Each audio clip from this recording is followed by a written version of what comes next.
And we are live. We're just a few minutes late, but I will take I guess you would call executive privilege here on having just completed a really long week and a half of prep and execution of a workshop.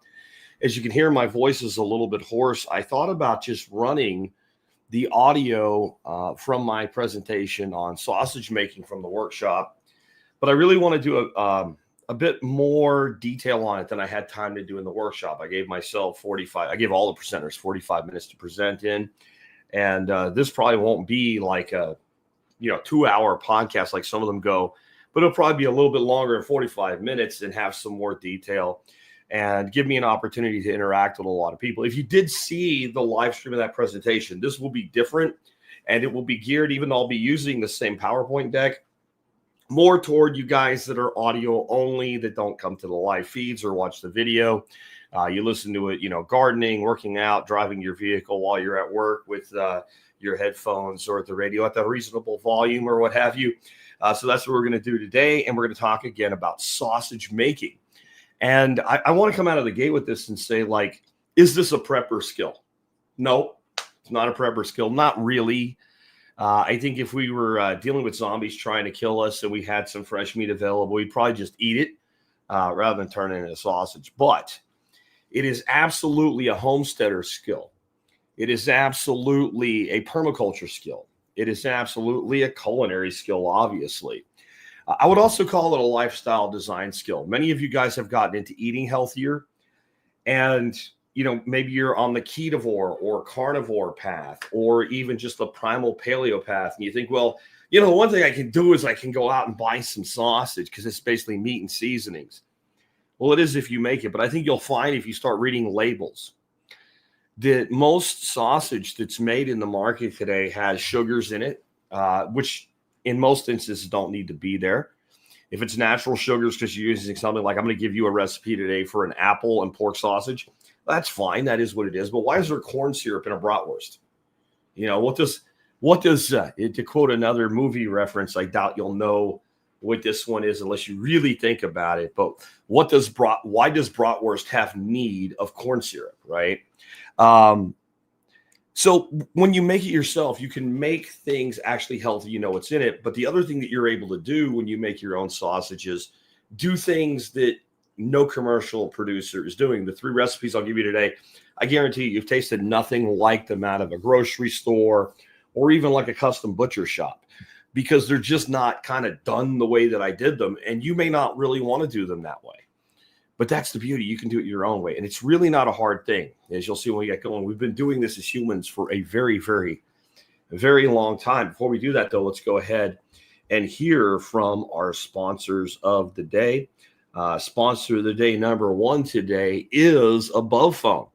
Above Phone is a great way where you can kind of take back your technology with your own private ecosystem of apps from the Above Phone App Store. You can do everything with an Above Phone that you do with your other phone, except some things that you won't be doing.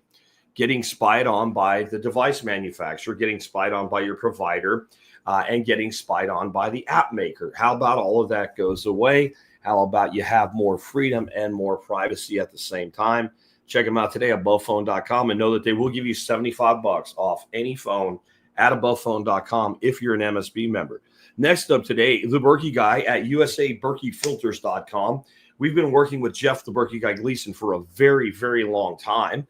And he's always been a great guy to this audience. There has been a shortage of Berkey filters, but right now, if you want to buy a new system, they are available and they do come with filters. He has a waiting list right now. If you're looking to buy filters, you can fill out and get notified as they come into stock. He actually has them coming into stock and going out of stock very quickly. So you might not see them on the site, but if you get kind of in line, so to say, and you've been looking to replace those filters, you can do it through Jeff. This has to do with a lot of bullshit, just to be blunt, that the United States government has pulled. And I have a feeling, this is not like a super pro Orange Man thing, but I have a feeling very soon that problem is going to go away, because there's been a lot of, excessive use of regulatory agencies, the Justice Department, et cetera, that have nothing to do directly with Trump, not even indirectly, We did have the Chevron doctrine fall. That is helpful, but there's more to it than that. And so I do think that problem will go away. There's been a lot of companies kind of regulated in very negative ways by a bureaucracy that continues to grow. And if they're, if they're getting their heads chopped off, which seems like it is going to happen based on some appointments that we've seen come out, then they may not have time to go out harassing companies. They may have to actually defend themselves and possibly shrink, or some of these agencies even go away. That'd be great. But anyway, that's an aside. Let's talk about let's talk about sausage. Let me get this on instead for you, and I need to jump way back here. I am using a PowerPoint deck today. If you want to find the video and you're hearing this on audio right now, of course, you can go to the website and you'll be able to find it there. But you won't really need it. There might be some things that helps to clarify. That's why I'm using it. But this should be suffice for you audio-only folks to listen to. I'll also tell you I'm going to talk about a lot of different equipment and gear and recommendations today. The audio notes have links to everything, and those audio notes, of course, are in a link. If you're watching the video, right down in the video notes. If you click it while we're live, it won't go anywhere because we're not done yet. About a half an hour, maybe today, is brain fogged as I am, an hour after we're done, that audio version will go out on the podcast services, and you can get all of the resources and things there. So let's start off with a history of sausage. What is sausage? I know that sounds like a ridiculous question because we've all eaten sausage, so we're all like, well, I know what sausage is because I've eaten sausage. But what I mean by what is sausage is what makes it sausage. What makes it sausage versus, say, if it's a loose sausage versus a meatball? Well, starting out, it's highly seasoned and mixed meat. But the mixing is really the key. When we mix something like a meatball or a meatloaf, or let's say like an inside seasoned burger, we want to be kind of ginger with the meat. We don't want to over mix it. We don't want to like start extracting fats and emulsifying the proteins together. If you do that with something like a meatball, you're going to get you're not going to get a soft, fluffy meatball. You're going to get a more dense product. When you eat sausage, it's kind of dense, right? And that density comes because when we mix sufficiently, we actually begin to emulsify the fat and bind it with the protein. And that's why, if you look at the extreme example of that, believe it or not, a hot dog is actually a type of sausage. And that's excessively mixed to the point where it's almost like a paste when they stuff a hot dog. But it's firm to the touch. So you want a sausage to be somewhat firm. And we've been doing this for a long time. So about 3,500 years BC or BCE, depending on the terminology used, which is about 5,500 years. And that's only based on like recorded history. So this is not something new. That should get, the reason I point that out is to give you confidence. If hunter-gatherers, thousands of years ago could stuff seasoned meat into an intestinal case, well, we can do that too. And so that 5,500 year number is based on like records found in Samaria, written records, some of the earliest written records we have noting sausage. But if you examine indigenous cultures, many of them have forms of sausage that they make, right, let's say, I would say in the field, but really they usually have some form of settlement. So soon after a kill, a lot of the product may be actually made into sausage for various reasons, some for culinary, some because they're good things to store, etc., like that. I'll remind you today, guys, if you want me to answer questions, you really do need put the word question in all caps, and that'll make sure that I see it. Okay, so next thing I want to go is like when it comes to making sausage, there's no hard and fast rules. Like if you don't do this, you're wrong, and you're going to lose your sausage maker's card or something like that. But there are some common practices, and common practices are a good way to give yourself confidence so that you'll be willing to try something rather than follow just like some guy's generic recipe. And I'm also going to give you a recipe tool, and hopefully that will help you kind of launch into your own versions thereof. But every time I do a new recipe from now on, I'll be adding it to that tool. That tool set is already in the MSB. It's, I would say, free for all MSB members, but MSB is a paid service. But it's just been added, no additional cost, and you can't buy it. The only way you can get it is to be an MSB member. But the real reason we want to have these common practices is they are the initial restrictions. You can break them, but they're the initial restrictions to give you kind of a guideline. Like, where do I go? How do I get there? And think of it like designing a living room. If I give you a giant building with no walls, like 1,500 square feet rectangle, put in a living room, furnish it, furniture, TV, all that stuff. You're kind of like, I don't really know where to start. But if we put some walls in, you're like, well, that's obviously the kitchen. That looks like the dining room. Those seem like bedrooms and bathrooms. So this is the living area. There's the walls, and maybe it's three sides because you have an open floor plan. You got windows over here. You don't really want to put the TV up against the window, so you're looking at like you all of a sudden you could start like, okay, I can put a chair here. There's a fireplace there. I can put the TV over. Whatever you want to do, but those guidelines make things easier to understand. So what I like to start off with is my guidelines are some ratios. These are kind of the master ratios that you use, again, as a starting point, not necessarily the things you have to do, okay? But when you look at your meat to fat ratio, so your lean to fat, you want it like ideally, just like making a great burger, 80-20 is hard to beat. You could get up to about 70-30, so you have 30% fat before you just get to where you have too much fat. And again, since we want to bind fat and protein together, if you get too much fat, you don't get a good bind. And when you cook your sausage or smoke your sausage, most of that fat's just going to run out. It's not going to hold in there. And that's why a lot of sausage makers use binders that we'll talk about in a minute. But if you use a good ratio and a good mix, you probably won't need to use a binder. Salt, you want to be at about 1 to 2% of the total weight, not of the product itself, but 1 to 2% of the meat and fat weight. So that's a real simple calculation to do with the tool that I'm going to give you later on, and I'm actually going to demonstrate the tool for you when we talk about that. But 1 to 2%. Now, 2% to me, that's more for like a sausage that you're going to ferment or dry age or something like that to make sure the salinity is high enough. When I've gone as high as 2% with my fresh sausages, they just seem a little bit oversalted. When I go 1%, they seem under. So you guessed it, 1.5 is kind of where I start everything at with my sausage. I use, and you'll see this later, but I use pounds for my meat and I use grams for everything else, because some of the stuff that you might be like a tertiary ingredient might be really, really small. Doing that ounces is a pain in the ass. If you're comfortable with your meat being in kilos, then if you do that, everything is simple. But that's why I make a spreadsheet, so it stays simple.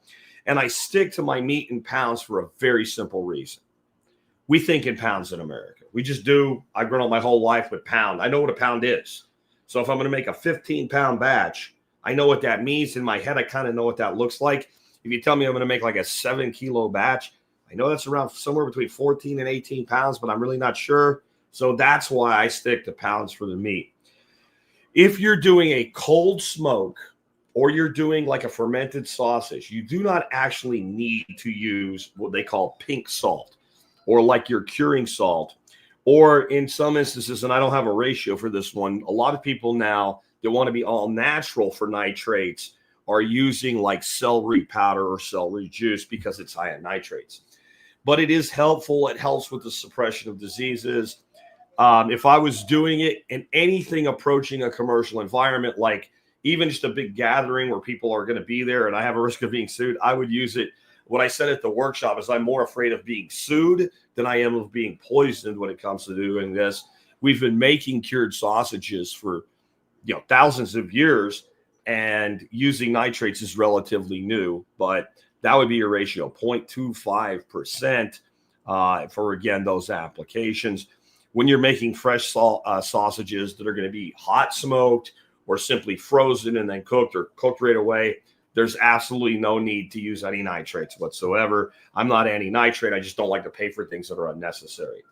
If you want a binder, something to make sure that you do not get crumbly, loose, fall apart sausages, and you're going to hold your fat in more. Again, if you mix well, you probably don't need them.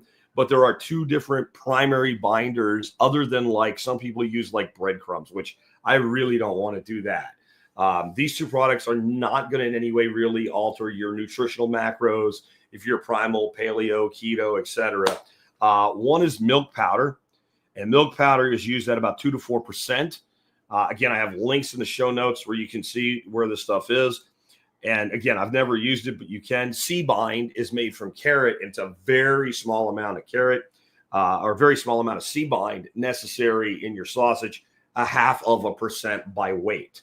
But again, these are added expenses. But if you want to make sure your sausage has that kind of pleasing snap, or you're playing around with something that you think could benefit from binding, those are your options. Liquid, about 10% by weight. I've seen recipes that are like, we'll use apple juice in an apple and pork sausage because it reinforces the apple. No, I've got nothing out of it. I've tried beer. I've tried about the only thing that I found that makes sense to put into a sausage for flavor is like a wine or a cognac or an Armagnac, like a duck and Armagnac sausage, that you'll get some carry through of flavor, but more like a lot of people say use a bone broth or whatever. That's fine. But I use most of the time, I just use water. And the reason for that is it's going to loosen it up. It's going to make it flow through the stuffer a little bit easier. But the big reason is you're going to find you're using a lot of spices and seasonings. And generally, most of them are dehydrated, right? They're dried. So when we add that liquid and we recreate that mix, we get a better rehydration of those. And that spreads their flavor better throughout the rest of the sausage. When it comes to your seasonings, and this is totally up to you. What is a primary season? What is a secondary? And what is like an adjunctive or tertiary? But basically, you want to start off with about 0.5% by weight, 0.5%. That's 0.5 there by weight of your primary seasoning. So if your primary seasoning was sage, you want to be 0.5% of your total weight. You want to use about 0.25% for your secondary, your supporting cast. And if you're looking to do something with like just a little hint in the background, that would be your tertiary. You're going to drop down to 0.15%. That would be like maybe throwing a little bit of clove in something just for a little bit of like this. It could be totally overwhelming if you went too high with it. But like my Jamaican jerk chicken that I'm going to give you the recipe for in a bit, if I made that again, I probably, even though it's got allspice in it, would throw a little bit of clove in it just to bring that out a little bit more. And then when you're using fresh sausage, fresh seasoning, with your sausage, if you're using fresh seasonings, let's say chopped peppers, chopped apples, etc. I don't really have a ratio for you for that. And I've never found anybody that can come up with a good one because there's a big difference between what contribution, a handful of apple chunks do to a sausage than a handful of jalapenos. And then there's a big difference between a handful of jalapenos and a handful of like Serranos or Fresnos or Scotch bonnets. So I'll give you some recipe formulation ideas in a minute. But when it comes to your fresh ingredients, it has to be a little bit more gut-based and intuitive. And the other thing is when I am using fresh ingredients like that in the process, they don't go in at the same time as the dry spices and seasonings mostly. And I'll get to that in a bit. All right, so let's talk about equipment. And I've kind of give you each one and then tell you like you really need this if you're going to make sausage more than let's say once where you're going to completely down and dirty it, or it would be really nice to have, or I wouldn't have it on the list. First of all, you need good knives and sharpening tools. And the number one knife that I use in my sausage making, whether I'm making a chicken sausage and I'm boning out thighs or I'm just breaking down a pork shoulder, is, you guessed it, as I mentioned a million times now, the Victorinox semi-stiff 6-inch boning knife. That is my workhorse knife. I probably should have 10 of them. I have 2. Really, like one starts to get dull, just set it aside and grab another one. That's what pros do. And then you could sharpen them all at the end of the cycle. But you want good, sharp steel for this work because it ends up being a lot of work. And when you are doing a lot of work, every little thing that kind of makes it easier makes the whole process seem a little bit less laborious. I love doing this and I want to always love it. So I'm always trying to think of ways to make my experience pleasant. And you'll see more of that when you get into, like, it takes me quite a number of days to do a batch of sausage because I break like this step on this day, then this step on the next day. And that way I don't burn out and wear out. And it was a good thing I did that because this year I made 75 pounds, 325-pound batches for the workshop. And I made like roughly 3 10-pound batches as first generation of each of these new recipes to test them all the way through the process. You need a good grinder. To me, this is essential. I know you can chop meat with 2 knives, right? You can put it and pulse it in a meat grinder and all.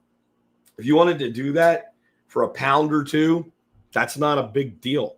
I mean, it really isn't. That's fine. But, you know, if you're going to start making regular 5, 10-pound batches, and I think everybody in this audience that if you grow your own meat, if you hunt, if you cut your own meat and you have trimmings, a good grinder is a good way to go anyway. In the image there, the grinder on the bottom is the STX Turbo Force. That's on my website. That is the grinder that I currently use. And I did a lot of research when I bought it about 6 years ago. It's never let me down. In the sub $200 class, there's nothing better. I'm not saying there's nothing that's good. I'm saying there's nothing that's any better under $200, and they're about $150. I'm looking at upgrading to like a Cabela's Carnivore or something else in like the number 32 size, like one that'll take your arm off if you're not careful, just because they're so much faster and better. But you want a good grinder. You want a good scale. And you need a scale not just for your spices, your seasoning, and your salt. You need a scale for your meat. I do not care that you bought the package of meat and you're going to use the whole package as it is, and it says 12.7 pounds on it. It's a brisket. When you weigh it, when you're done cutting it up, it will not weigh 12.7 pounds. Most of the seasoning and spices you're using, if you were to be a little bit over, it won't really be that big of a deal. But if it's cayenne pepper, then all of a sudden faces are exploding. But the big one is salt. Once you dial in the salt ratio you like for your sausage, you want to be sure. So you want to know those two meat. And then there's other things that will come on, like, when I make brisket sausage, the brisket is always way more fat than I need. So I'm always taking a big fat cap and repurposing for something else. So I need to know what's left after I do that. When I make chicken sausage, I use one cut only, the thigh. It's cheap. It's high in fat. The skin works beautifully. I do skin and meat together in sausage from chicken. And obviously, once you take all those bones out, you can save them for bone broth or whatever. All that weight is gone. So you need this is not optional is what I'm saying. You want a stuffer, and I'm going to talk about those in a second, but I'm going to tell you, well, you only need a stuffer if you want to do link sausage. But if you start doing sausage, you're going to want to do link sausage. Now, here's the bad news. There's no really amazing, great, 100% reliable, you can count on it, take it to the bank, sausage stuffers at the consumer level. The cheapest sausage stuffer I have found that's like at the commercial level that would be borderline for like a small delicatessen making their own sausage, about $4,000. I talked to Anton. He was at the workshop. His sausage stuffer, it's about a $10,000 stuffer. And these commercial stuffers do not use gears. They use hydraulics, right? Like a lift. And they actually push up from the bottom with that hydraulic piston and come out the top. So he's got 10 grand in his. If you were part of a big local community and you wanted to share use of one, because it's not something you're going to use every day, you can find entry-level stuff that's hydraulic in $4,000 to $5,000 range, probably since they sell the commercial applications, really good support, etc.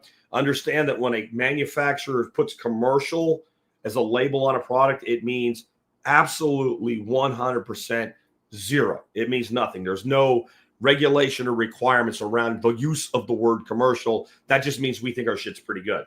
Why do I say all this? Because in deep diving this, after having an electric stuffer from Vavor fail on me and fail after only 2 uses to where the gears would just skip, I came to the conclusion that all of these things at our consumer level, from a couple $100 up to $600-700, are all made the same factory or 3. They're all made in China. I don't care if it's LEM. I don't care if it's meat. I don't care who it is. When you buy a sausage stuffer, when you start looking at the parts compatibility, how they're put together, how they're shaped, what the buckets look like, etc., it's all the same.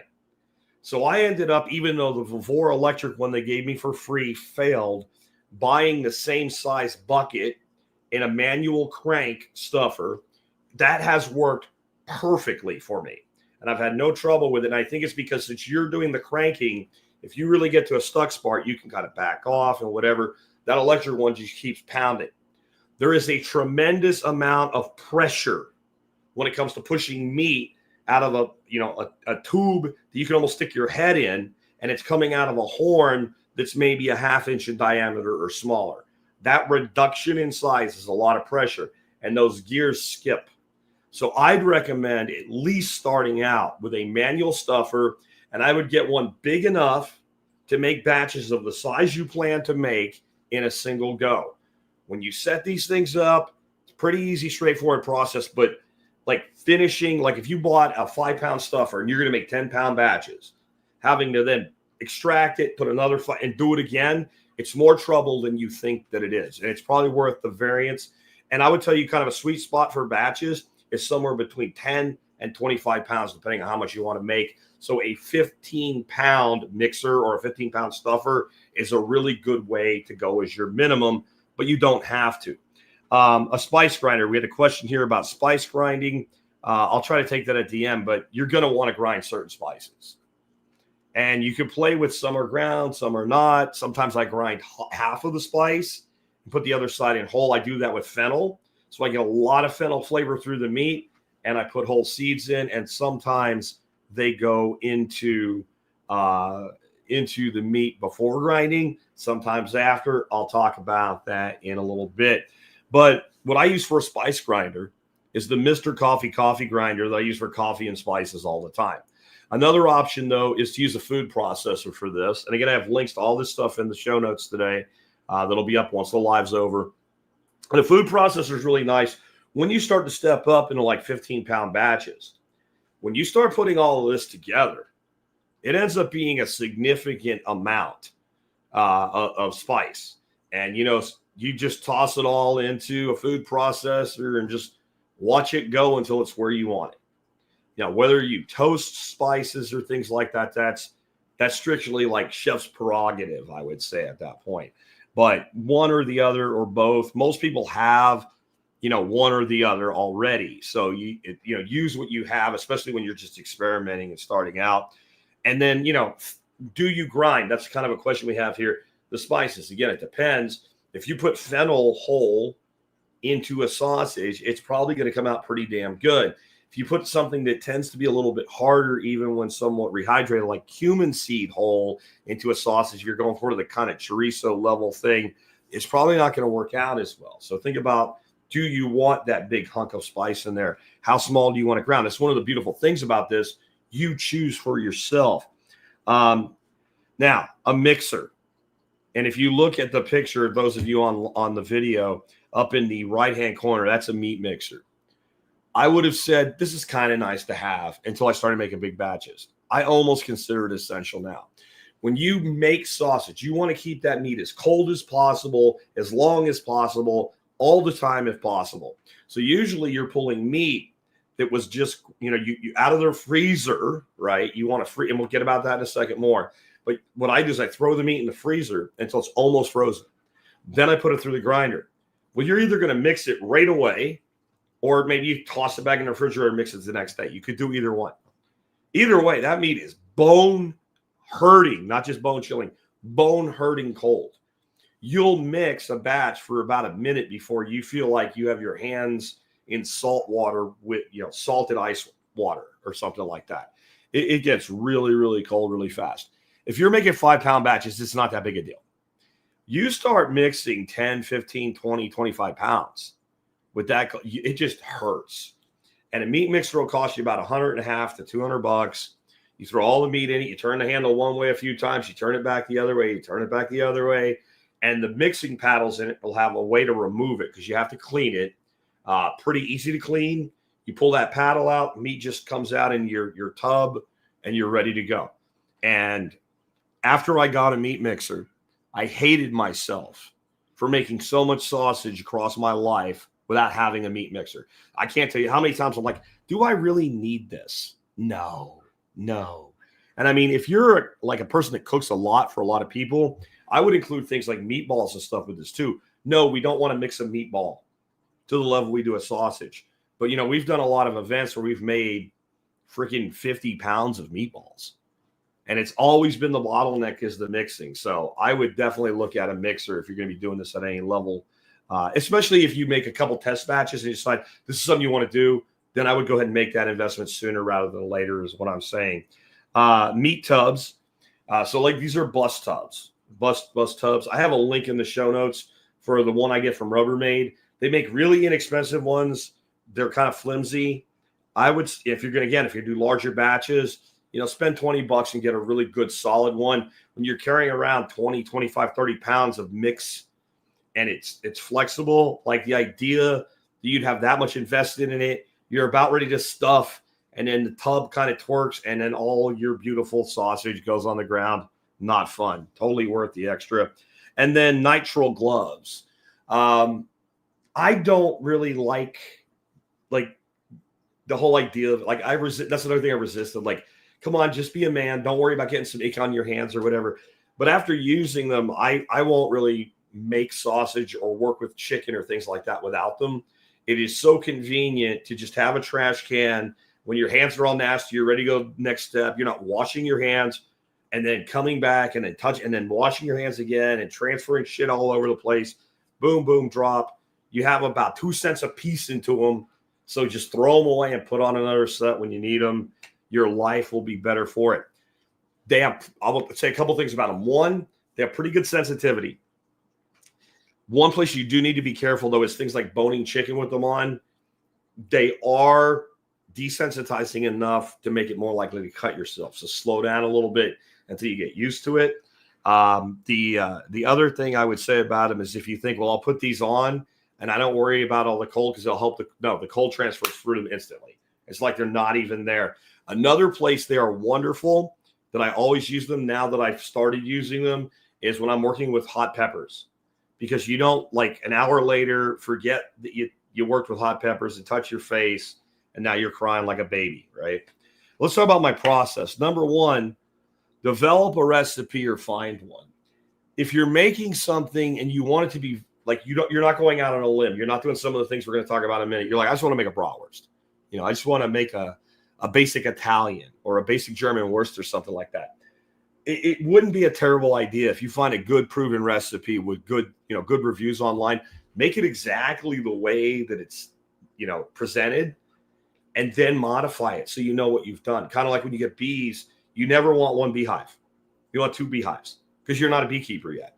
So you don't know what is good and what is bad. And even a beekeeper might not, with some experience, might not be like, really know what his bees should look like in June in Georgia if he spent his entire life in South Dakota. So you want something to compare it to.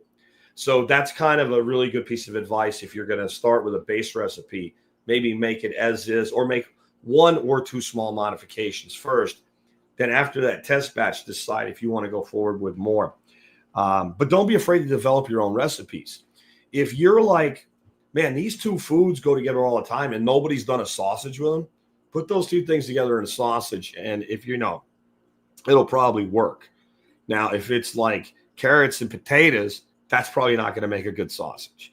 But when you're talking meat and like a seasoning or meat and a fruit, that's something that's probably going to work for you. Then you dice your meat. And as you dice it, weigh it so you have a total on your meat. And that way you can make all your calculations.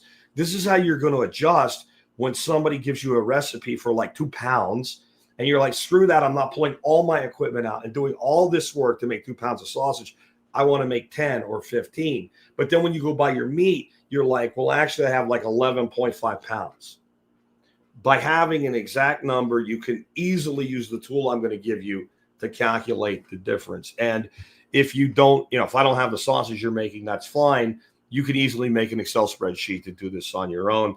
I might actually have Tom add the underlying spreadsheet as a template for download to that page after this episode goes out.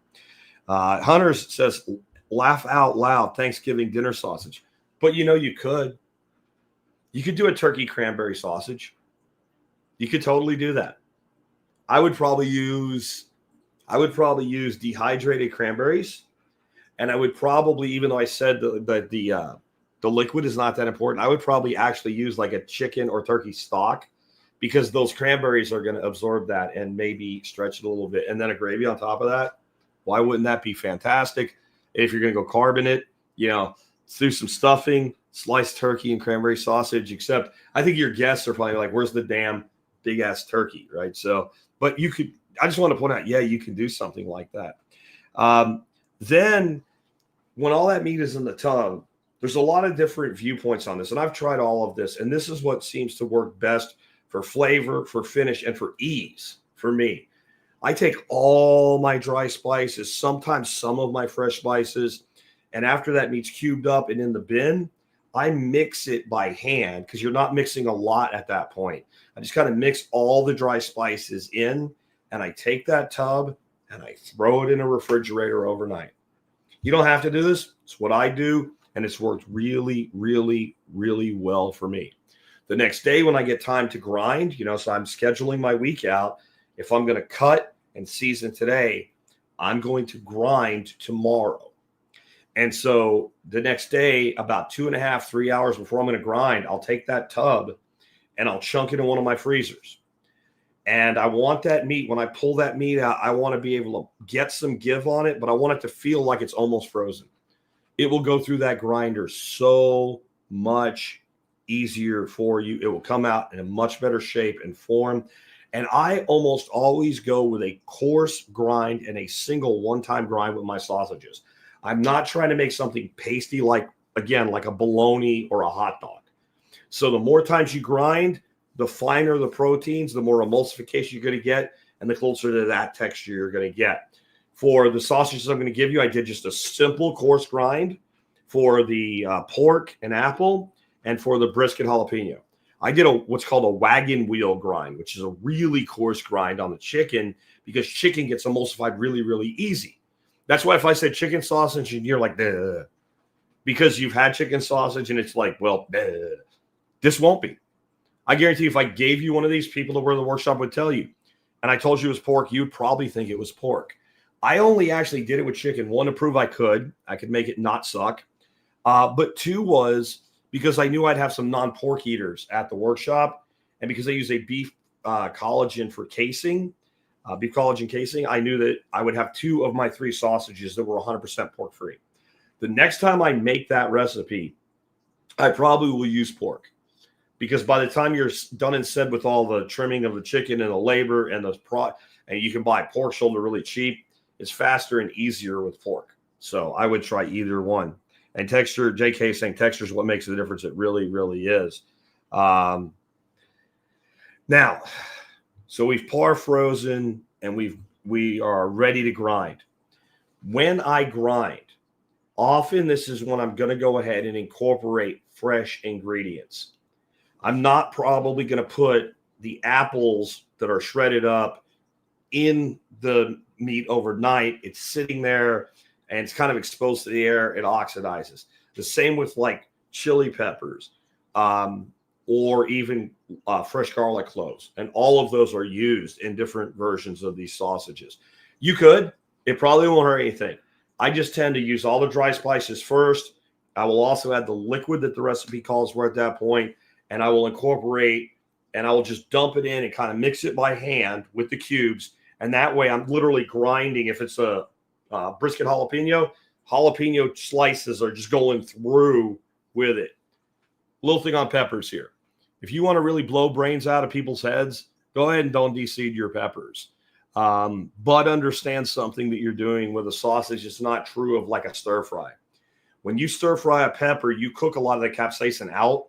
When you wrap something in a casing and you cook it as is, you smoke it maybe or grill it or what have you, that casing holds all that juice in, and you don't cook down pepper heat in sausage the way that you do in a pan. Then the next thing I do is I actually let it sit after grinding again.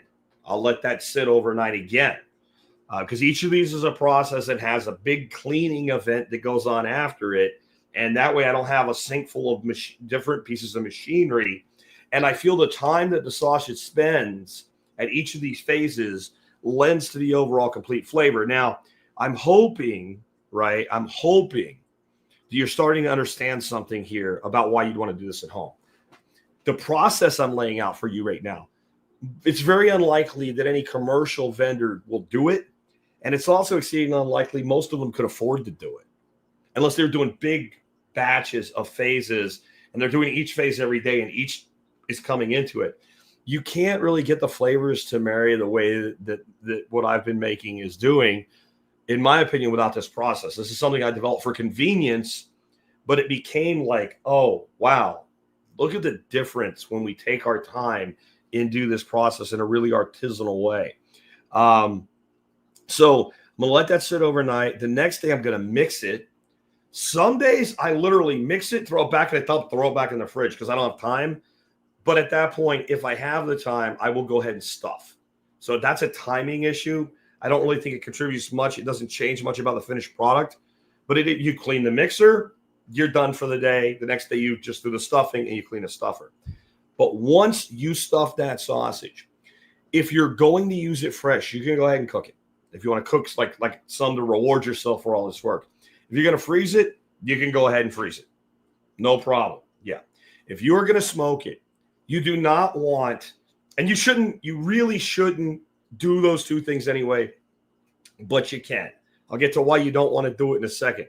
But if you're going to smoke it, you really, one more time, really should put it in a tub and stick it back in the refrigerator overnight. When you let those casings, and this is any meat you're going to smoke, like even a brisket or a pork shoulder or something, season it, put it in, let it sit overnight. The surface gets tacky. And when it gets tacky and that smoke is wafting over it, the smoke has something to stick to. And smoke's kind of like, if you've ever been to a place with clay mud, right? When you walk in clay, you seem like you get taller. Every layer of clay makes the next layer of clay stick more and more and more. And if you wanted to keep the mud off, you never let it stick in the first place. Well, when we're smoking something, we want those layers of smoke to keep adhering because you only get so much penetration into a sausage, right? It doesn't have the porosity that something like a pork shoulder does. And still, we only get so much penetration. Most of your flavor when you smoke a meat is actually on the surface. That's why everybody fights over the bark on a brisket or a pork shoulder, because that's where most of the flavor really is, right? So you want to form that stickiness, that pinnacle is what Ghouli's saying right now. He's dead on. And so that's the way to do it. Now, the reason you really should throw it back in the refrigerator, even if you're not going to smoke it, the casings will dry out a little bit. They'll shrink up a little bit. The whole form of the link will get better. So your best practice is back in again. Okay. And then smoke and package, or just package if you're not smoking. And I've come up with a way. Let me see if it's on the next slide. I'll cover it here. I've come up with a way that I do my links. It's unconventional, but it's very fast and it's very utilitarian. I like to make sausage links 6 to 7 inches long per link. And I'll get to why I only use collagen casings in a minute. But one of the few issues with collagen casings versus what you would call a natural casing, which would be an intestine, is that they don't hold a twist really well. So with if I use a natural, let's say a pork casing, I can grab where I want that link and I can twist, just basically a single twist, pull forward and twist the next one the other way, pull forward and twist it until I'm done.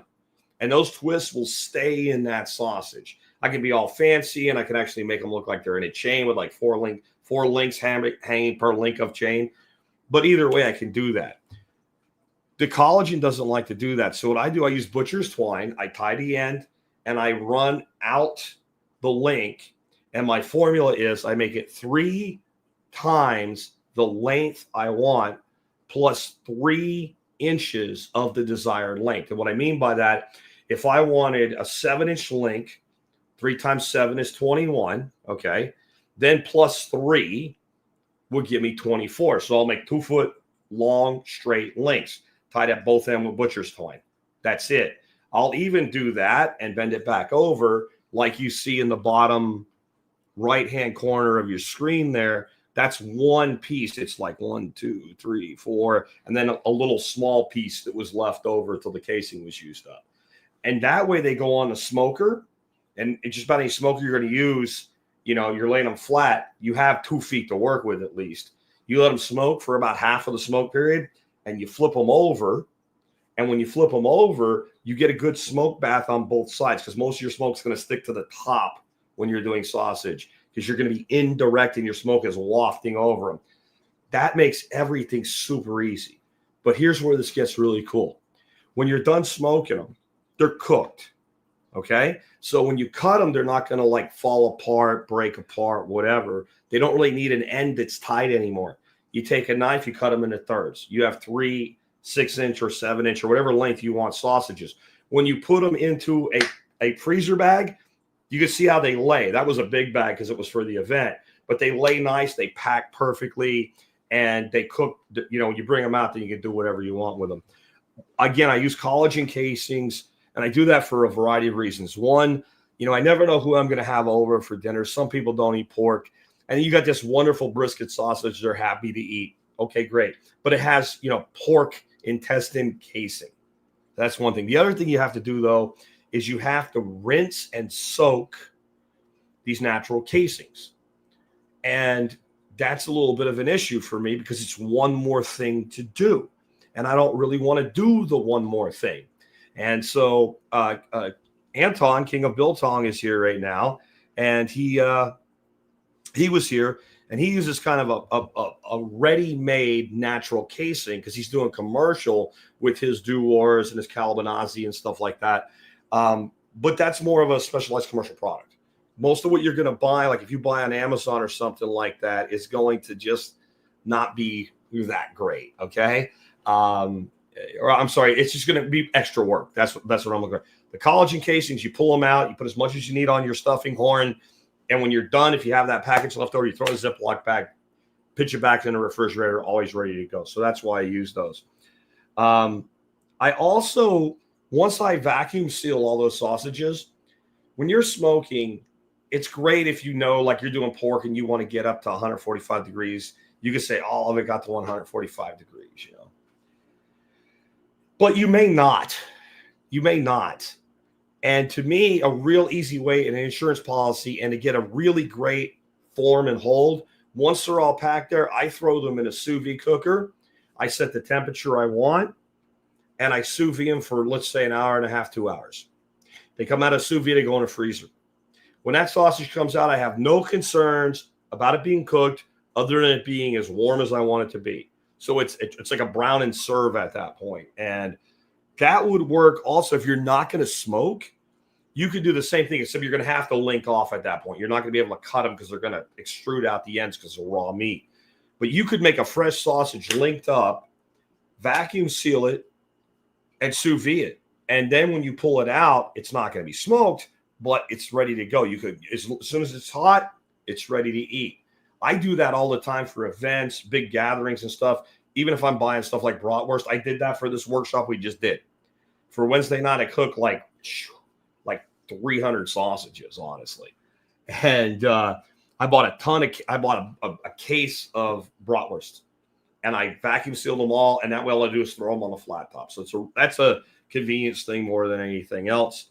And I do formulate everything in grams because I just find it easier to do, especially when you look at, you're adding something like clove or allspice or something. It's a very small amount, and grams to me just work better for that type of thing.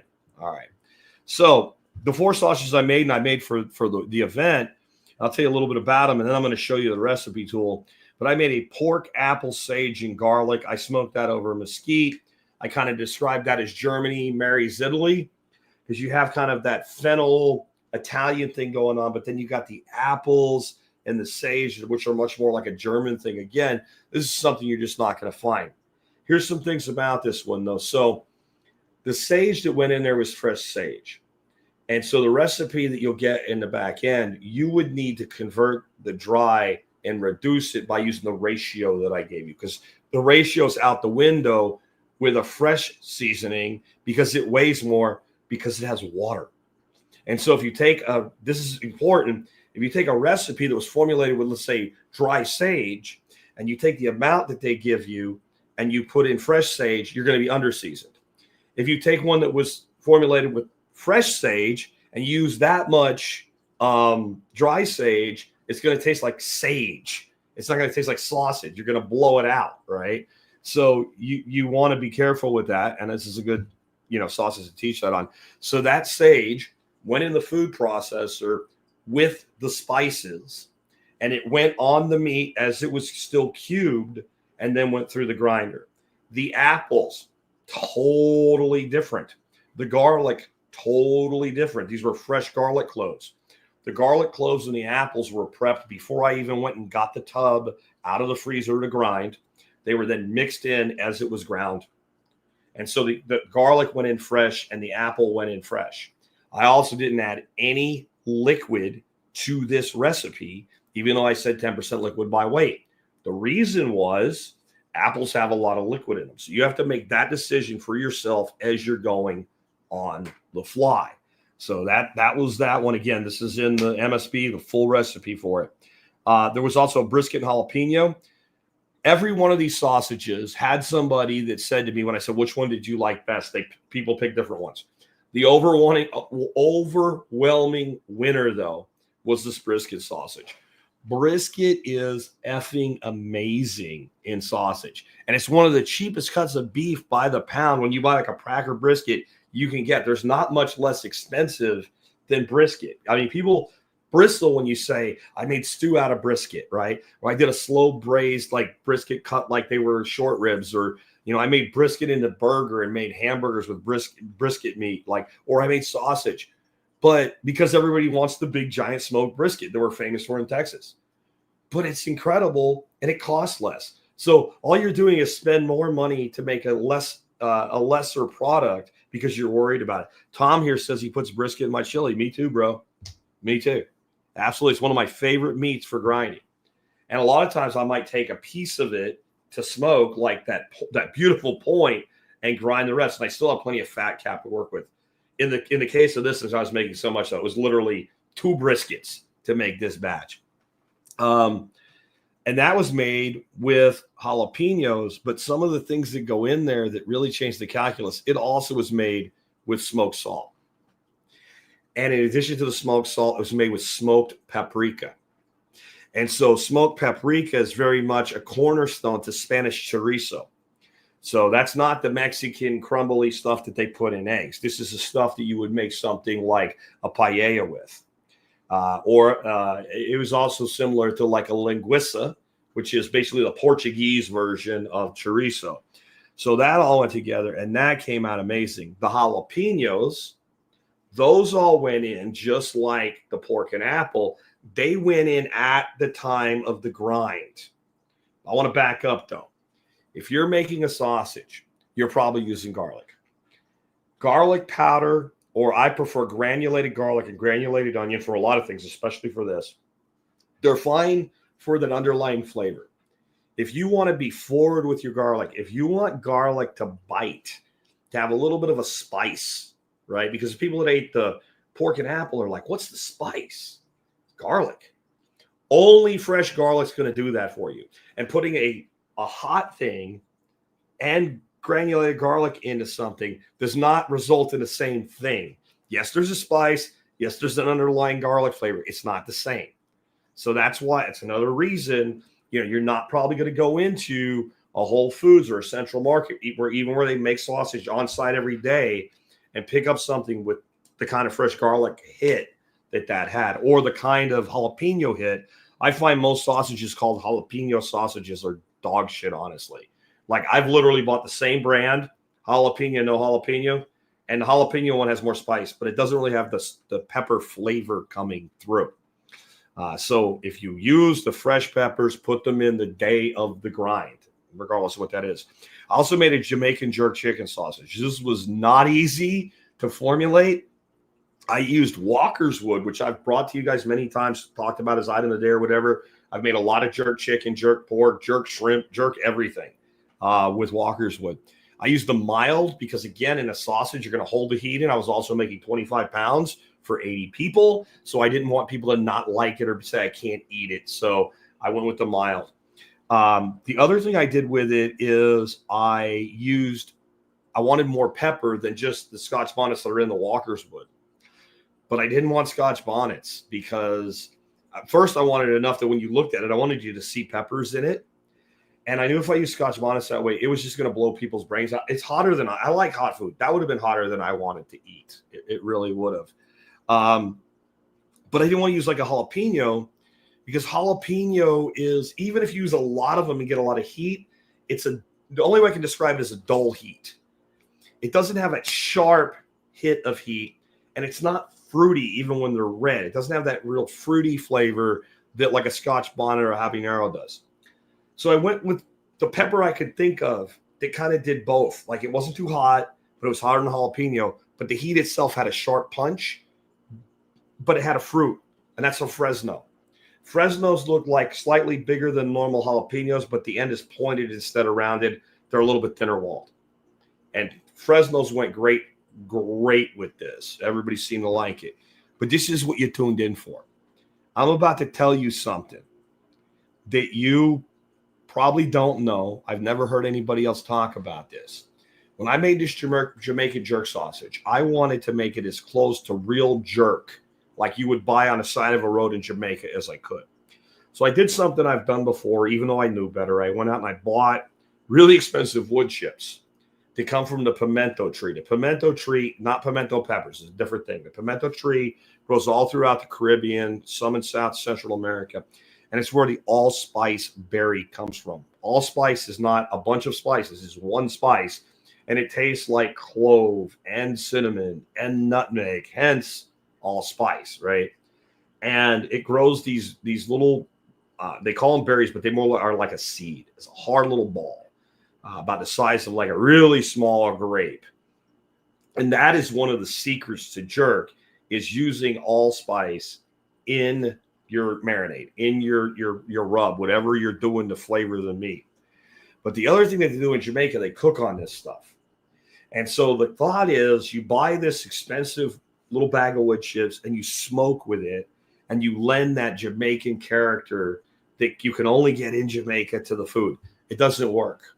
It doesn't work at all. And I'll tell you, it's not a scam. It just doesn't work. And it makes perfect sense that it doesn't work. If I were to make salmon and I were to smoke salmon, and I smoke one batch of salmon over alder and another batch over apple, 2 mild woods, you're not really going to taste apple alder. There might be a little difference, right? But you're not going to be like, oh, I taste apple in that, right? So the compromise I came up with, and this was still limited in what it did, I took one of the little boxes that you smoke with. You put soaked wood chips in it. You put the lid on it. It's got little holes in it. Basically, you have a little mini charcoal retort. You put it on over the flame. It heats up. Smoke extrudes out the side. Beautiful smelling smoke. I also added bay leaf on the top of that. Bay leaf is similar in some ways to pimento in some of its esters and perfumes and flavor. And it was good. It worked, but it's not the same, and it's never going to be the same. So here it is. I don't know where you would get it, but if you want to know why Jamaican jerk in Jamaica, no matter, you get a Jamaican and bring them here, like one of the best in the world at it, and bring him here and give him everything he asked for, except green Jamaican pimento wood. He can't do it, or she can't do it either. So I found this video when I was doing this research. She was this old lady on the side of a road in the middle of nowhere. Turned out she was like 8 out of 10 years the Grand Jamaican champion of like the best in the country, voted in competition for jerk chicken and pork. And she's cooking on like a 55-gallon drum turned into a grill. This is the best there is there. That's these low-tech equipment, right? And I'm watching her make this stuff. And as she puts the meat on the wood, and I'll get to that in a second.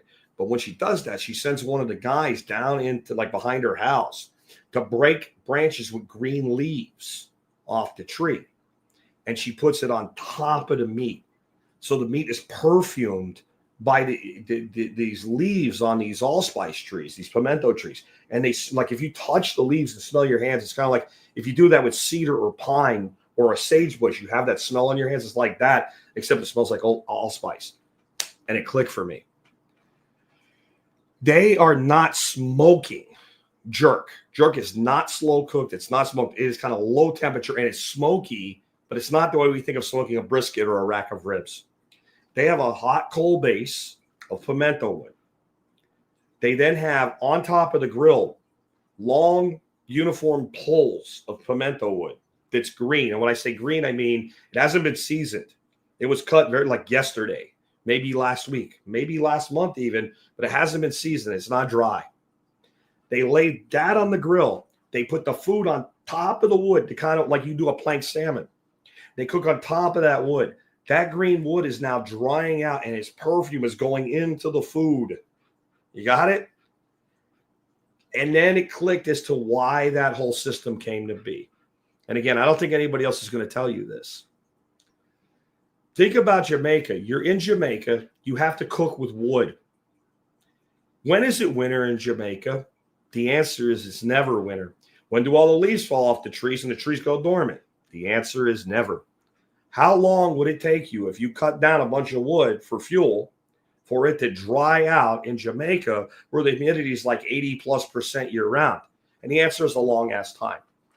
But if you have enough dry wood to make your first fire, and you put that green wood on top of it today, and you cook on top of it today, and then, of course, you don't let it ignite because it would burn up all your food, and you remove it from the grill when you're done with the cook. And by the way, all that wonderful grease and seasoning and flavors now in the wood. What is it also? It's dry. And today's top cook wood becomes tomorrow's fuel wood. And I don't know this, but I'm probably right when I say I bet this goes back to the slave days in Jamaica and needing to cook a bunch of food for a bunch of people cheap. So you season up the less than high quality cuts with all the Jamaican seasonings and the peppers for heat and all. And when you get done with that cook, you have your fuel for tomorrow. I don't know why anybody else has never figured that out. I don't know if the Jamaican mafia is going to come after me now because I just gave out a corporate secret or something. But that to me is why. If you wanted to get as close to that as possible in the United States, one thing we can grow like up to my area anyway is bay, and maybe bay, like green bay, bay leaf tree would work. It is similar. Maybe green bay leaf on top would help. I don't know. But I think you'd get closer with green stem apple used that way than you would with, importing pimento wood, because my entrepreneurial brain was going when I saw how expensive this was. And I'm like, there are a few places in the United States you could grow pimento. Like really South Texas, really South Florida, really Southern Arizona, and really Southern California. Like those are Hawaii. Of course, it's probably illegal and invasive there because, the only place where things are more invasive than Hawaii is Australia. Hawaii and Australia, like they ban everything. So, and with good reason. But that is a fantastic thing to know, because at least you won't chase a ghost, or if you're going to keep chasing it, you can work out maybe how to do it better. I also did a sage and pork breakfast sausage, which unfortunately, because I didn't label it, the cooks grabbed the wrong breakfast sausage out for the biscuits and gravy. There was not enough of it, and it wasn't as good. So I have 25 pounds of this stuff in 2 bags, so 12 pounds a bag. Then I'm going to have to figure out what to do with it. It's frozen, so once I defrost it, yeah. But the recipe for that is in there as well. It's a loose sausage, and it's really easy. I want to show you the recipe tool now. Let me bring this up. And so if you're not an MSB member, you may have never seen, this is the entry page when you log into MSB. There's some stuff down here. We also have some navigation up here. We've just added the recipe tool. When you get into the recipe tool, you'll see there's now 4 recipes I just gave you in there. I'll be adding some more because I have some older ones that, I didn't make recently, but they're proven out. And every time I develop a new one, I'll just keep sending the data to Tom, and he'll add it to the MSB. But let's look at, let's say, the brisket jalapeno one. So when you pull that up, you'll see it'll default to a pound of meat, and you'll see what goes in it. And I'll read it for the people that are audio only. Smoked salt, diced and seeded jalapenos, smoked paprika, onion powder and garlic powder. And I actually use granulated, but that just makes it universally good, garlic and onion powder. Cracked cumin seed, and again, that's cracked black pepper, cracked coriander, and ground red pepper flake. So that's like your red pepper flakes you put on pizza. It used to be in every Pizza Hut known to man. You would find a jar of those things. So that's the ingredients. Now, you'll notice that like the diced and seeded jalapenos, and again, everything but the meat in this tool is in grams. It's important that you know that. So that's this unit G. If we ever do something different, we'll change that G and you'll know. But let's look at the jalapenos just alone. 35 grams of diced and seeded jalapenos. So I'm going to go in and say, we got a Packer brisket. By the time we trimmed off the fat to where it looked right, about 80-20, we ended up with 9.85 pounds. We hit update.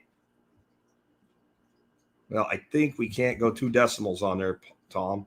So you'd have to take the 5 off, either round up or down. That's not going to be that big of a difference. It's not worth trying to fix.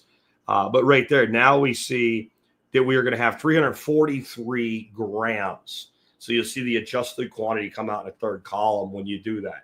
So we know exactly how much of that to use. We started out with 6 grams of paprika. We end up 58.8 grams.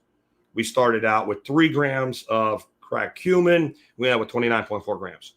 So this tool will allow you to make any adjustments you want. Again, you can, let's go to the sage and apple and fennel. There we're at salt, fresh sage leaf, fresh ground black pepper, whole fennel seed, garlic, grated or chopped fresh apples, sugar, and dried thyme. I didn't break out that I split it in half. That's more of a technique than an ingredient. So it's up to you how you want to play with that little knowledge I gave you. Let's say you got 7.6 pounds of sausage you're going to make for the pork, apple, and fennel. That's how much pork you had left over from something else you did.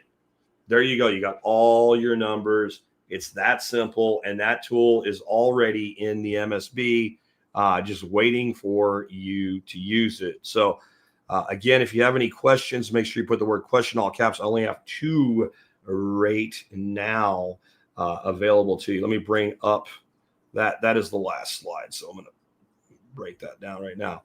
And we're about ready to go into questions. And again, if you have any questions for me, go ahead. If I'm a little bit off in my timing, I apologize. It's been a long week and a half getting through and ready for the workshop. But let's go ahead and take some questions here. And the first one comes from Ham Sandwich.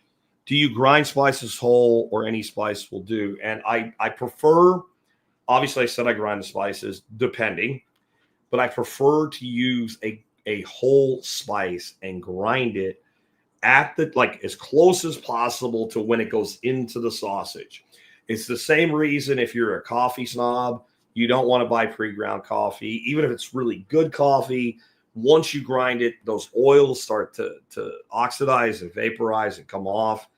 And when it's whole, it holds on to its oils and its esters better. Another little hack you can do is toasting spices is a really great thing to do. Cumin and coriander are both really enhanced. You take a frying pan, throw them in there, leave them whole, toast them whole, and then grind them. And just kind of move the pan around, or use a spatula if you're not, skilled as a chef with, sifting a pan around. And just until they really start to brown a little bit. And when you get that wonderful wafting flavor, don't burn them. You're not roasting coffee. We're toasting a spice. There's a difference. Do I toast all my spices? No. But if I was using clove and I'm using whole clove, that's going to go in there. If I was using nutmeg, you got a big old nutmeg the size of like a walnut or a pecan. And once you shave it, like, I wouldn't toast that. So, you can make that up for yourself. Then Hunter says, how much fits into a tube? I don't really understand that. I don't really know what you mean. If you mean, I'll put it this way. If you make a sausage roughly the size of a bratwurst in diameter, and most of the bratwurst you buy will be around 5 inches long. If you make a 7-inch sausage about the diameter of a bratwurst, though, you will get about 4 links to the pound, if that's what you're asking me. So you get about a 1/4 pound per sausage. And that was kind of how we worked out the meal at the workshop, we want to give everybody a pound of meat. Like, we're not fooling around here, right? So we 3/4 pound sausages plus about a 1/4 pound of smoked pork shoulder. And then we had cowboy beans and roast potatoes and carrots. And if you didn't come, yes, now you're sad. And you should be, because it was an amazing meal. Now, Hunter also said, boil in a bag, okay? I haven't received a sous vide for Christmas yet. I would not boil a sausage in a bag. It's not, when you have a sous vide, you're setting a temperature very specifically, and you're holding that temperature. 212 degrees is going to cause your casings of your sausage to explode inside the bag. So no, I would not personally do that. Okay, I'm glad Hunter asked the next question. How small do you recommend for test batches? About a pound, and don't even bother trying to stuff that. Especially when you're formulating something new and you're really not sure. Formulate your recipe based on a pound. Make up a pound. You can mix a pound in your hands real easy. Let it sit at least overnight after you mix it. Make little patties out of it and fry it up like breakfast sausage. I'm going to tell you right now, it will not be the same. It's not 100% on what your end product's going to be like, especially if you're going to stuff it. But just the act of casing it and giving it time in the casing alone and leaving it form up is going to change some things. Now, somebody here said earlier that you can take saran wrap and lay out like, kind of the shape of a sausage and roll it up and really, really tight, set that in the refrigerator and not case it. That works okay. It's not the same, but it works okay. And if you wanted to do that for a test batch, you could. I don't find it really makes that much of a difference. It changes the way it looks, but it doesn't change the hold, the bind. When we cook in a casing, there's pressure, and the casing holds against that pressure. And that is why a loose sausage that's exactly the same as a case sausage has a different way that it eats and a different way that it's flavored. When you have the casing, less of the flavor can escape during the cooking process as well. So I'm not saying it doesn't work. I'm just saying it may not be worth it. What I'm doing when I make a test batch, and I make like a pound, and if I have some pre-ground meat, I will totally use that. I don't really like pre-ground meat for make my actual batches. But for a test, and I'm going to make a beef sausage, and I got a pound of beef, it's going to tell me what I want to know. My big things here are especially like things like peppers or like the pork and the apples. When you do a pound and you chop up some apple or you chop up some peppers and you look at the meat and you look at the fresh ingredient, your gut kind of tells you that's a little too much, but that's not enough. And all you do then is, once you say, like, in your head, this is going to work, before you put that fresh ingredient, weigh it. Weigh it in grams. Now you have your grams per pound that you used. And you might say, that was a little much on the pepper, so I'm going to cut it by 10%. But you're comfortable anyway. And you reduce it by 10%, and you make your batch. You might say, well, a little bit more, and you're comfortable. Or you might make another test batch. It's totally up to you. But I like to do 1 pound test batch, because you can buy pre-ground pork, chicken, beef in 1 pound packages. And that's it's totally worth doing especially if you're new, because not only have you never made this particular variety before, you've never made anything before, your intuition lacks. I'm at a point now, I don't do a lot of test batches unless I'm way out on a limb doing something I never did before. Like, what are these two meats combined with this other thing? If I did something radically wild, like I've never had a sausage with thin sliced celery in it. And right now in my head, I'm thinking, I don't know what I would do that with, but I feel like I want to do that. I'm going to test batch that. Tom's so fast. He said that our 2 decimal places should work now. I'm going to check him, see if he did it, see if he got it done. I'll tell you, this guy's good, folks. Let's pull up. I'm going to switch over. We'll pull up the Jamaican real world test scenario, Tom. Let's see how this works. So I've got the Jamaican jerk chicken.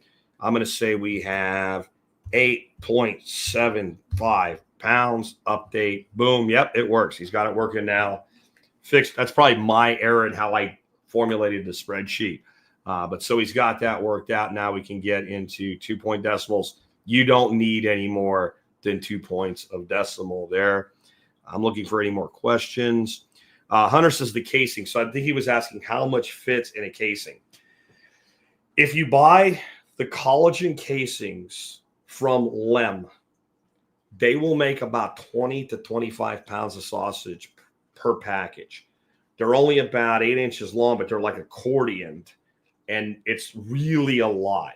It's really a lot. If it's a natural casing, there isn't an answer because they're all different lengths, and they all have some variation in diameter as you go. So that's another reason I like the collagens. And I'm looking for another one. So in here, King of Biltong, Anton says, what other than beef or pork fat would you add to the chicken sausage? So I used brisket fat in that chicken sausage recipe. And that was part. And Anton, I really wish you would have been there Saturday night because you missed out. Or were you there? You did show up, didn't you? Because you kind of came and went. That chicken sausage with that brisket fat addition was fantastic. I'm going to tell you that if you do what I did, you don't really need it. Chicken skin is almost all fat. If you take a big piece of chicken skin, you put it in a frying pan, you fry it till it's crunchy, like a chicharron, there's not much left of it at that point. And you render out a tremendous amount of fat. So that fat was gilding the lily. If you wanted to add fat to a chicken sausage because you were using skinless chicken or breast, God forbid, to make a sausage, other than pork or beef, I'm not sure.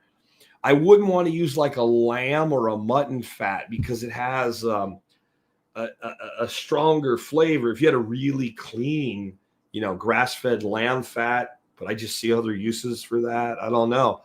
That's probably about all I will use. But if you were to again, use chicken thigh, and especially if you use skin, you don't really need any additional fat. If you want more on that, Anton, or more on the question, like you have an idea, tell me what it is, and I'll tell you what I think of it. Halahim says, do you have a favorite book or books on sausage making? I read several of them getting ready to do that presentation, and I was underwhelmed by them.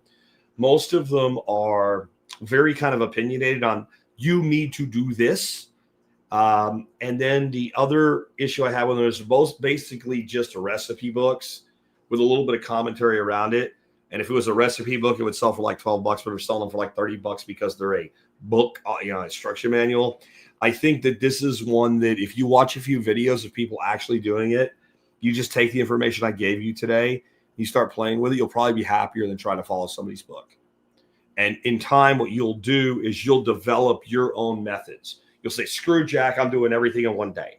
Or you screw Jack, I'm going to season and grind one day, and I'm going to stuff the next day. I'm going to mix the stuff the next day. I'm going to season and grind and mix, and then I'm going to do all of that. But the one thing I'm going to tell you right now, you need to, I don't care if you use natural collagen, I don't care what, you really need to let that stuff sit a day in the fridge once it's stuffed. But otherwise, you might come up with totally different procedures.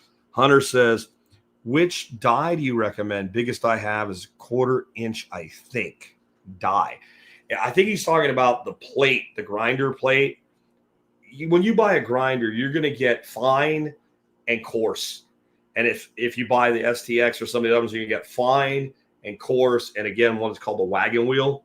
And it's whatever your preference is. But I will tell you that I never do a fine grind. I'm not that worried about what the diameter of the hole is.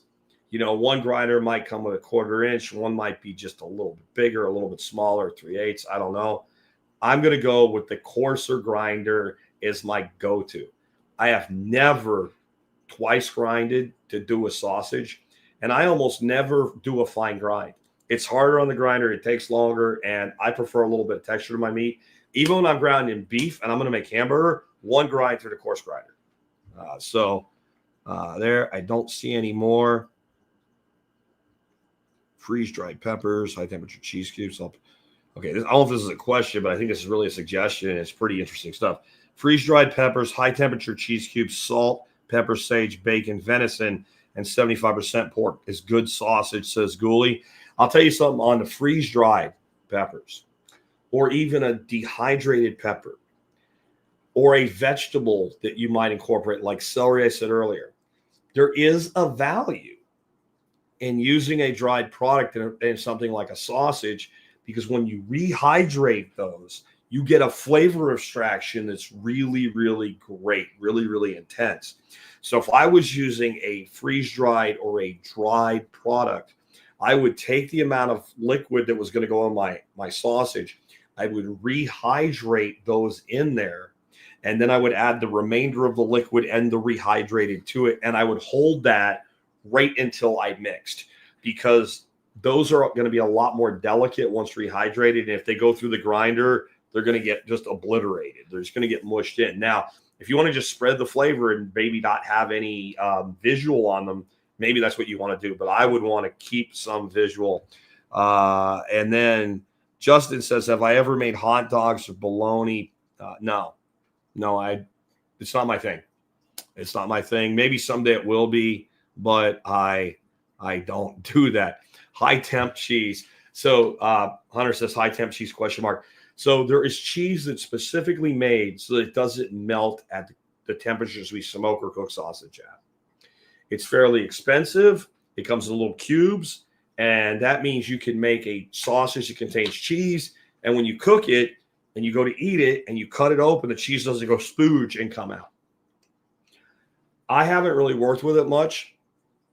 I am of the opinion in general that cheese in sausage doesn't really come through very well for me. There is a beehive cheddar that Chef Tim Love uses in his elk sausage that has a really great flavor hit, but I think it's more the honey that's in it than it is the cheese itself. So I personally, this is the beauty of this. I personally find the flavor contribution of cheese inside a sausage to be minimal. But I'm with my wife. Like when you give me cheddar, I want sharp. I want it to cut your face when you eat it. I want old cheese. And so I don't think you're going to find a high temp, really sharp cheddar. And so that's all use. Hunter says the best part is the cheese splooge. That's again a personal thing. You do whatever you want with your splooge, buddy. Anyway, with that, let's wrap things up. Hope you enjoyed today's show. I didn't manage to get through it. Again, I am brain fogged and tired and hoarse from being at a workshop for that many days, hanging out with people. But I hope those of you that saw or were in attendance for the presentation I gave at the workshop, that this expands things to a higher level, makes it more clear what to do. I don't want you to ever be intimidated by any of the skill development stuff. This isn't hard. That's why I said we've been making it for 5,500 freaking years, guys. If some dude 5,500 years ago without an Amazon account, because they didn't have that, without any electricity, could make sausage, so can you. This will be something that will be intimidating up until you make your first sausage. As soon as you make it, you'll be fine. You'll learn things. One of the things I left out today, when you get a casing and you've gotten past when you're stuffing, blowing out casings, and you don't normally blow out casings, you still will.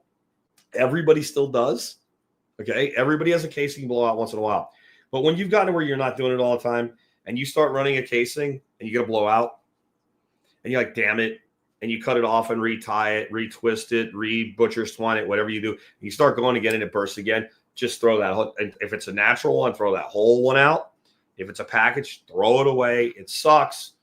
But, I had a batch I was making, and, every 6-7 inches, I'm getting not a little pinhole either. Like a little pinhole, a lot of times you can just keep going. It'll be fine. It'll kind of heal itself up a bit in the refrigerator.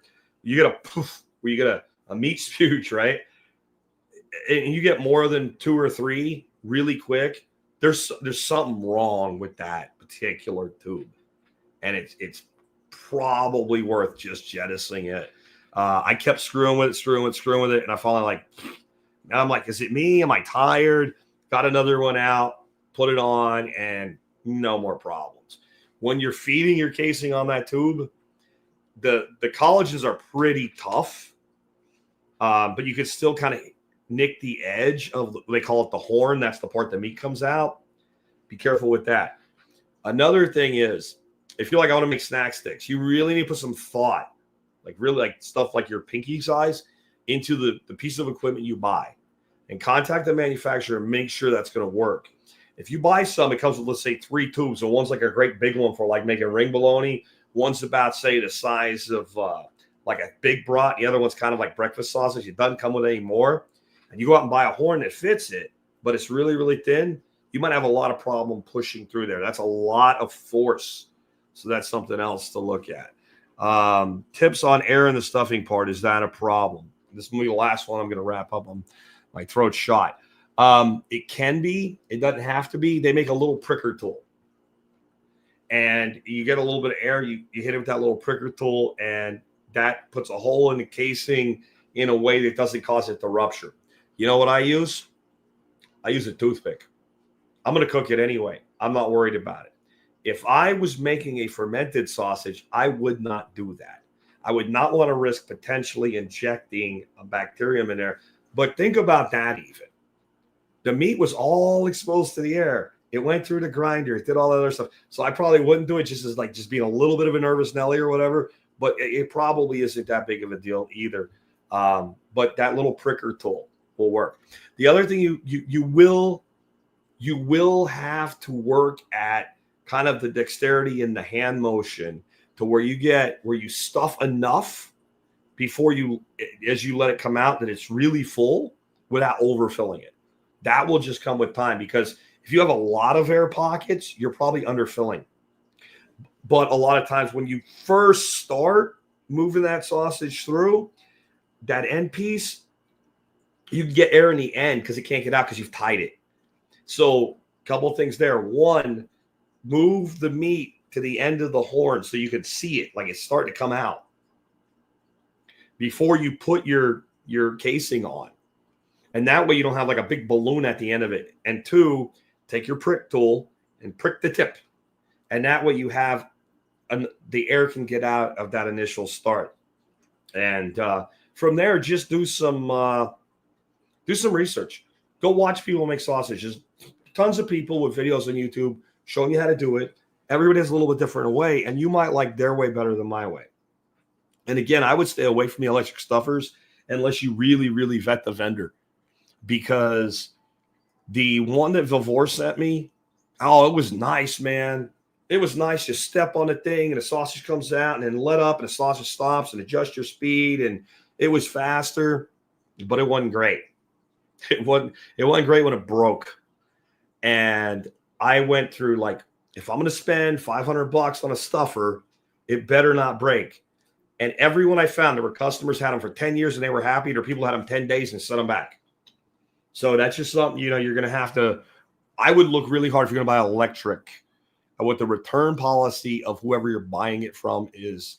That to me is more important than what the quality rating is. Because if there's a problem, any extra parts you need, seals, pressure plates, whatever, once you're happy, you're going to keep it a long time, go ahead and buy them, because these things also tend to go in and out of production. And now you can't get the pressure plate or something like that. And pressure plates cracking is also a thing that tends to happen with them sometimes.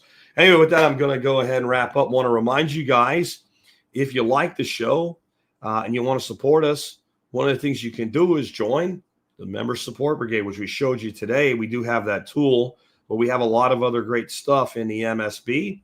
And when you join the MSB, you get a bunch of discounts.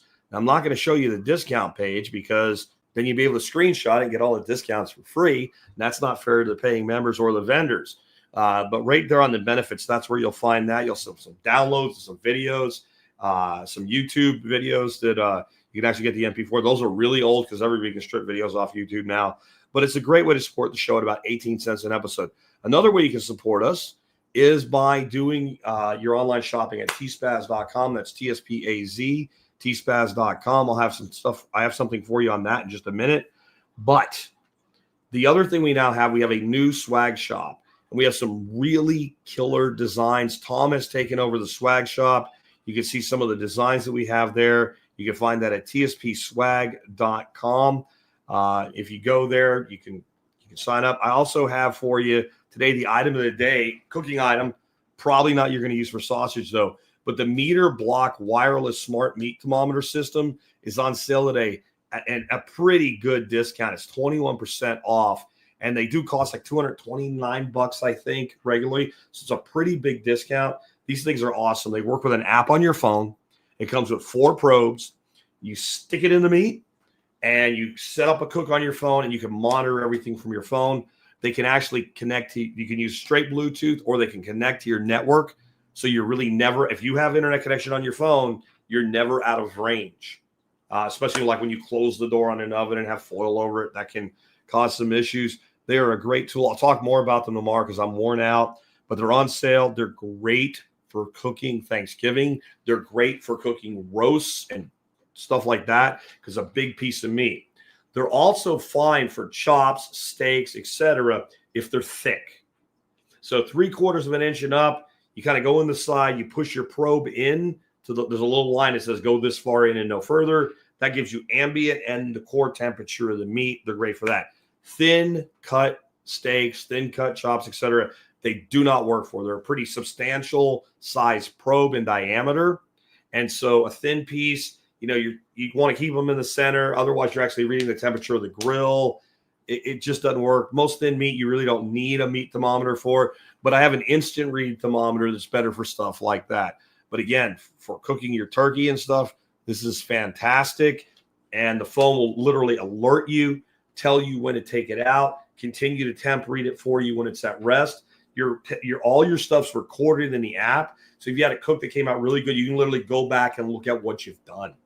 It gives you time to the end. These are great. I've meant to bring it around for a long time, but they're really expensive. So when I saw them on sale and Thanksgiving coming up, I brought it around. It also would be, if you're looking for, but as expensive it is, make sure they don't have one already. You have a foodie in your life, and especially someone who likes to cook meat. This would be an amazing gift. I would hug your neck if you brought me one, and I already have one, let alone have 2. Great piece of equipment. So you can find that by shopping at tspaz.com. Link in the show notes below. And I've got to check out. Hunter says he wants the gray market flag. Tell you what, guys, if you want the Agorist flag behind me, I'll make sure there's a link in the show notes when I put them up. And maybe we'll talk about that more this week as well. Take care, guys. I'll catch you tomorrow.